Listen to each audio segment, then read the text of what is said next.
baru tadi sore keluar dari penjara. Baru tadi sore saya keluar dari penjara. Tapi saya telah bersumpah ketika di pengadilan Bandung bahwasanya saya Bahar bin Smith bersumpah ketika itu di hadapan para hakim, di hadapan para jaksa, di hadapan para pengacara, di hadapan para seluruh hadirin yang hadir, saya bersumpah, saya Bahar bin Ali bin Smith bersumpah demi Allah, selama kedua mata saya masih terbuka untuk melihat kemungkaran, melihat penderitaan rakyat, melihat kesusahan rakyat, maka selama itu tidak ada satupun yang bisa membungkam mulut saya.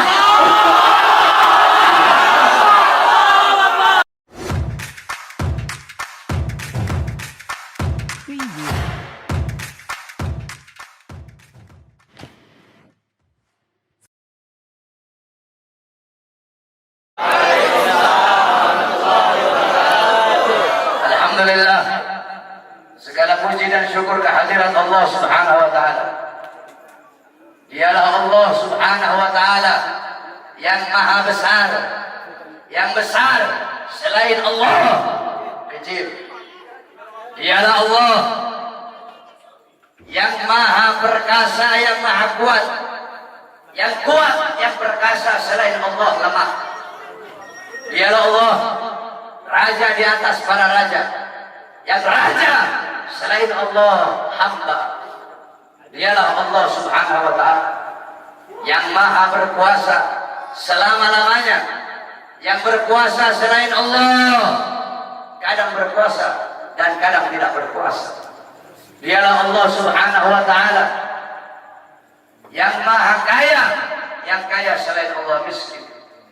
Dialah Allah yang maha hidup, yang hidup selain Allah pasti akan mati, yang ada selain Allah pasti akan tiada, yang wujud selain Allah pasti akan binasa. Sedangkan hidupnya Allah, adanya Allah, wujudnya Allah kekal abadi, tidak akan pernah musnah dan tidak akan pernah binasa. Dialah Allah yang maha berilmu, yang berilmu selain Allah adalah pencari ilmu.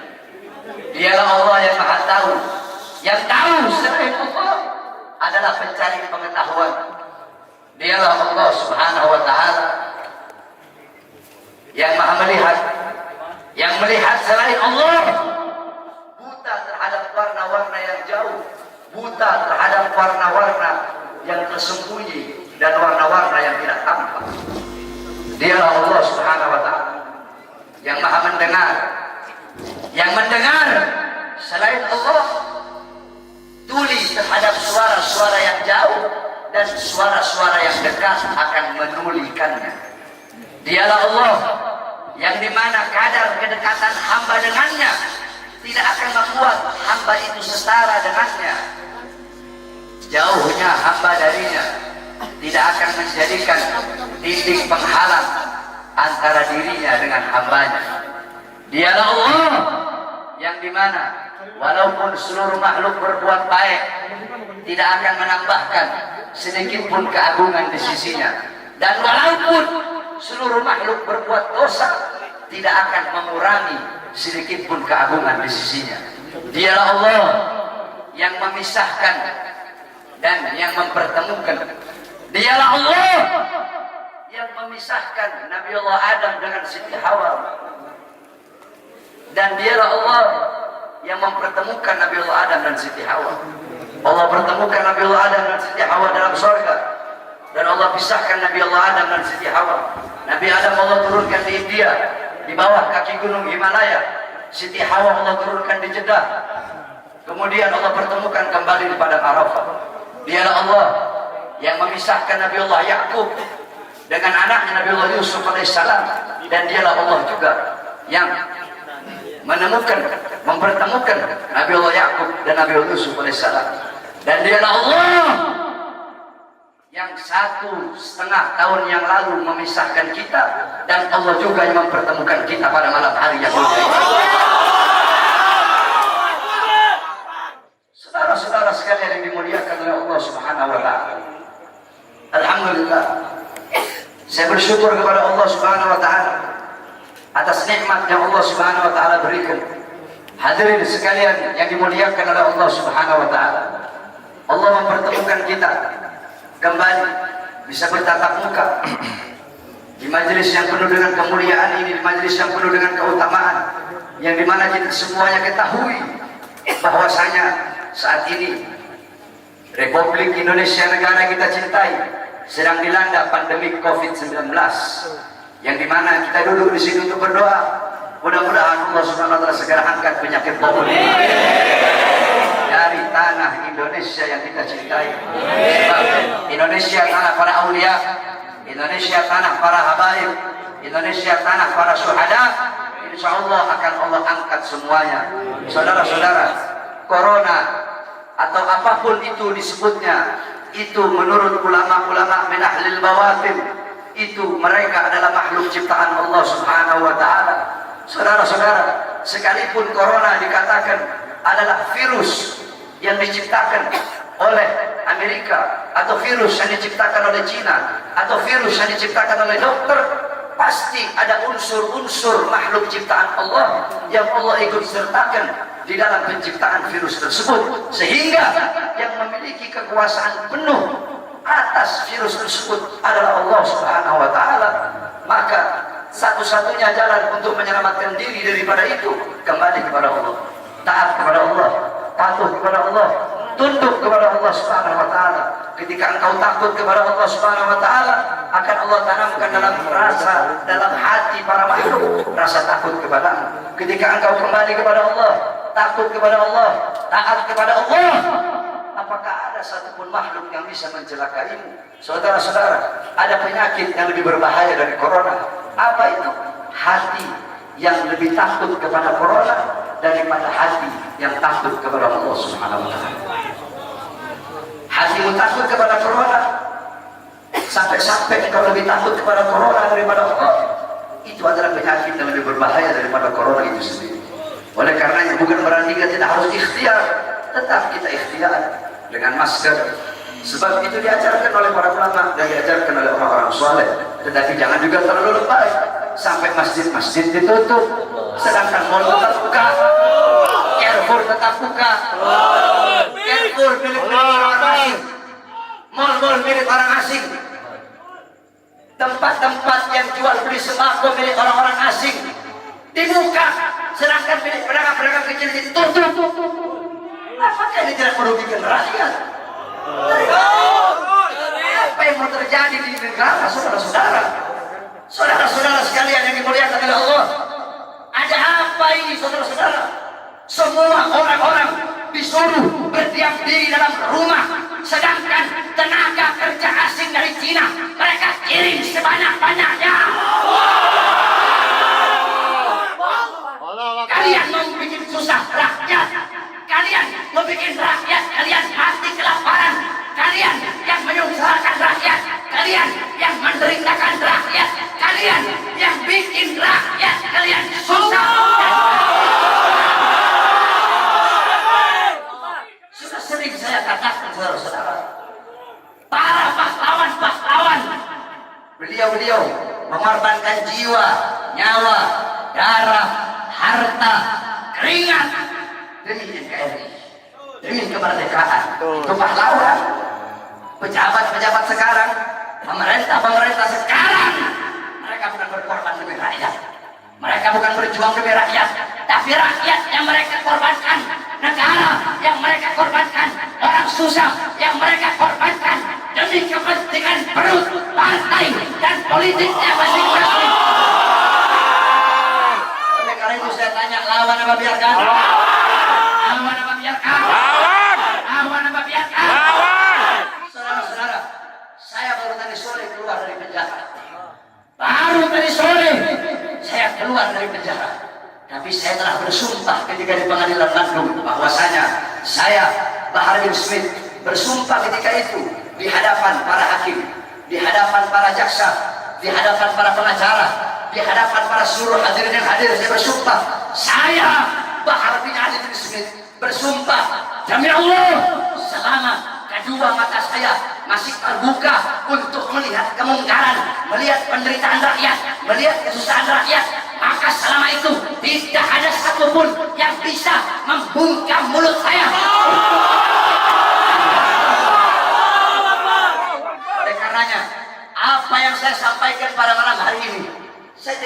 besok pagi saya ditangkap polisi di penjara lagi kalau masalah. Sore ini saya keluar, besok pagi saya ditangkap lagi demi berjuang untuk rakyat, berjuang untuk Indonesia, berjuang untuk rakyat susah yang sengsara, di lockdown, dimatikan di dalam rumahnya sendiri. Saya ridho, saya ikhlas, besok di penjara lagi, saudara.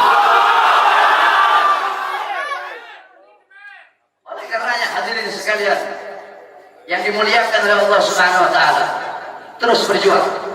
Saya tidak akan pernah kapok. Kami di para habaib pernah saya bilang, saya tidak akan pernah kapok dalam menyampaikan kebenaran. Jangankan cuma di penjara, walaupun harus dibunuh sekalian. Andaikan dibunuh, mayat saya tiba di sini, anak istri saya akan tersenyum menyambut mayat saya, saudara-saudara. Kenapa? Saya bukan penjahat, saya bukan koruptor, saya bukan narkoba, saya bukan maling, tapi saya membela agama Allah. Saya bela ajaran datuk saya Rasulullah. Saya membela kehormatan para habaib, para anak cucu Rasulullah Sallallahu Alaihi Wasallam. Sehingga pada tadi sore, alhamdulillah, berkat doa semua umat Islam, doa para ulama, para habaib, saya bebas. Dan malam hari ini saya berbicara di hadapan engkau semua umat Islam. Dan jikalau apa yang saya bicarakan ini menjadi masalah, menjadi perkara, saya ridho, saya ikhlas. Besok di penjara lagi tidak jadi masalah buat saya. Oleh karena itu, tetap kita harus ikhtiar, berusaha dengan memakai masker, dengan wudu. Sebab itu diajarkan oleh Rasulullah SAW. Nabi itu cuma tawakal, hidup mati di tangan Allah. Tidak ada ikhtiarnya, keledai, wudu itu. Dulu ada sahabat Nabi Muhammad itu punya onta, dibiarkan begitu saja. Kata Nabi, kenapa kau biarkan? Saya tawakal sama Allah. Kata Rasulullah, salah, ikat ke punya onta. Itu ikhtiar, usaha agar ontamu tidak hilang. Kalau sudah ikhtiar, lalu kamu doa, ya Allah, jaga saya punya onta biar tidak hilang. Ikhtiar udah, baru terakhir kau tawakal. Ikhtiar udah, doa udah, baru tawakal. Mau hilang kayak mau enggak kayak urusan Allah. Ikhtiar, pakai masker. Ikhtiar, wudu, jaga kebersihan. Itu ikhtiar usaha kita, berdoa, ya Allah, jangan sampai saya kena corona. Kalau habaib sih, kita orang sih habaib sih, tidak ada masalah sama corona sebenarnya. Jadi kalau sama Habib ini jangan bilang, Beb, awas kena corona, salah. Bilangin sama coronanya, corona awas kena Habib.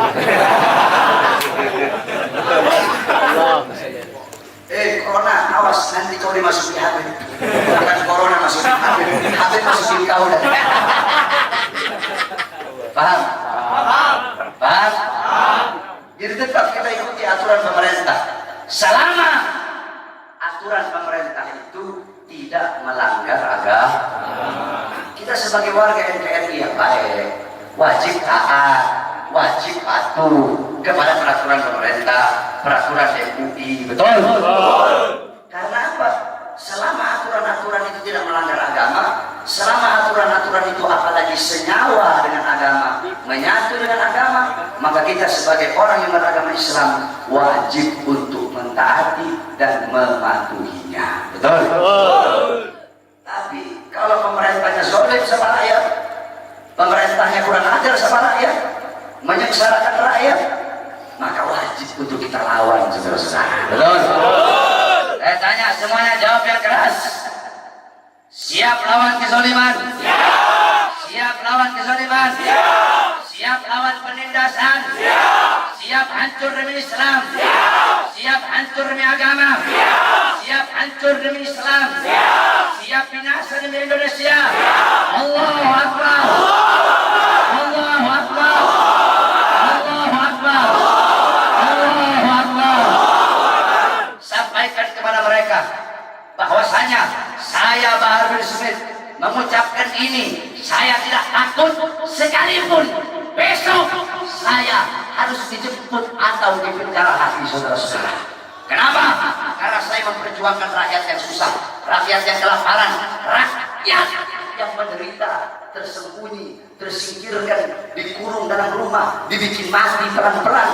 Seorang-orang kecil mau kesini mau buka ini susah, sedangkan itu mal-mal penuh, masjid ditutup, masjid ditutup, tempat ibadah ditutup, sedangkan itu mal-mal penuh. Carrefour ada masih buka, Carrefour buka, TikTok buka, Giant buka. Apa? Karena punya asing. Kenapa dibuka? Karena ada punya asing di situ.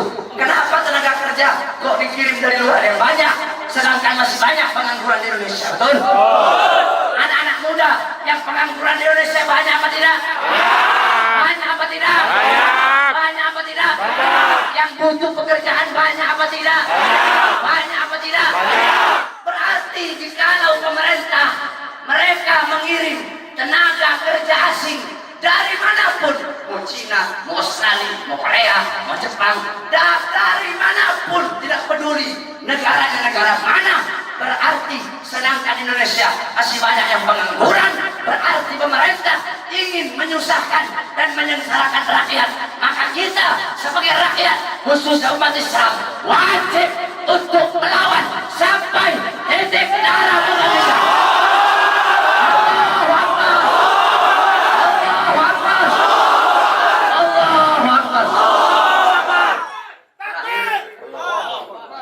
Kita sholat witir. Habis sholat witir, ini semua nih umat Nabi yang hadir, anda layanin foto. Semuanya. Tapi rombongan jangan satu-satu. Kalau satu-satu itu bikin matian. Nanti diatur sama laskar jejer yang rapi, biar ada jejer sampai ujung di sub, kan nggak ada masalah. Anda layani nanti. Anak khodimul ummah, anak pelayan umat. Allah. Anak orang dia udah datang kecewa-kecewa. Allah. Dia udah datang jauh-jauh kemari, terus ini kecewa. Anak-anak orang. Jadi anak layani itu semua. Laskar tinggal nanti, ente wajib nurut sama laskar yang jagain. Rombongannya berapa? Jangan rombongan 10 kau bilang 5. Jangan rombongan 20 orang kau bilang 3. Kasihan saya nanti. Paham?